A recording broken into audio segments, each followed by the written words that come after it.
ನಮಸ್ತೆ ಅಶ್ವವೇಗ ಸ್ಪೀಡ್ ನ್ಯೂಸ್ಗೆ ಸ್ವಾಗತ. ನಾನು ರೇಣುಕಾ ಸುರೇಶ್.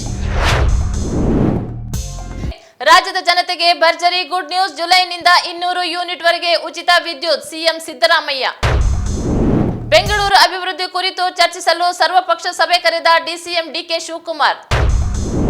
ಮಹಿಳೆಯರಿಗೆ ಸರ್ಕಾರಿ ಬಸ್ನಲ್ಲಿ ಉಚಿತ ಪ್ರಯಾಣ. ಖಾಸಗಿ ಬಸ್ನವರಿಗೆ ಶುರುವಾಯಿತು ಹೊಸ ಟೆನ್ಷನ್. ಉತ್ತಮ ಸಾಧನೆ ಮಾಡಿದ ಪಾಲಿಕೆಗಳಿಗೆ ಕೋಟಿ ರು ಬಹುಮಾನ ಘೋಷಿಸಿದ ಯುಪಿ ಸಿಎಂ ಯೋಗಿ ಆದಿತ್ಯನಾಥ್. 9 ವರ್ಷದಲ್ಲಿ ಕೇಂದ್ರದಿಂದ 38,000 ಕೋಟಿ ರು ಅನುದಾನ, ಇನ್ನು 16,000 ಕೋಟಿ ಅನುದಾನಕ್ಕೆ ಪ್ರಸ್ತಾವನೆ. ಬಿಜೆಪಿ ರಾಜ್ಯಾಧ್ಯಕ್ಷ ನಳಿನ್ ಕುಮಾರ್ ಕಟೀಲ್ ಹೇಳಿಕೆ. ಆಂಬ್ಯುಲೆನ್ಸ್ ಟೆಂಡರ್ ಹಗರಣ ತನಿಖೆಗೆ ಖಡಕ್ ಆದೇಶ ನೀಡಿದ ಆರೋಗ್ಯ ಸಚಿವ ದಿನೇಶ್ ಗುಂಡೂರಾವ್. ಬಿಜೆಪಿ ಸರ್ಕಾರದ ಅವಧಿಯಲ್ಲಿ ಕಾರ್ಮಿಕ ಇಲಾಖೆಯಲ್ಲಿ ಯಾವುದೇ ಅಕ್ರಮ ನಡೆದಿದ್ದರೆ ತನಿಖೆಗೆ ಪರಿಶೀಲನೆ. ನೂತನ ಕಾರ್ಮಿಕ ಸಚಿವ ಸಂತೋಷ್ ಲಾಡ್ ಹೇಳಿಕೆ. ಗ್ಯಾರಂಟಿ ಪೂರೈಸಲು ಜನರ ಮೇಲೆ ಅಧಿಕ ತೆರಿಗೆ. ಶಾಸಕ ಬಿವೈ ವಿಜಯೇಂದ್ರ. ವಿಪಕ್ಷ ನಾಯಕನ ಸ್ಥಾನಕ್ಕಾಗಿ ಬಿಜೆಪಿಯಲ್ಲಿ ತೀವ್ರ ಪೈಪೋಟಿ. ಬಿಎಸ್ವೈ ಭೇಟಿಯಾದ ಮಾಜಿ ಸಿಎಂ ಬೊಮ್ಮಾಯಿ.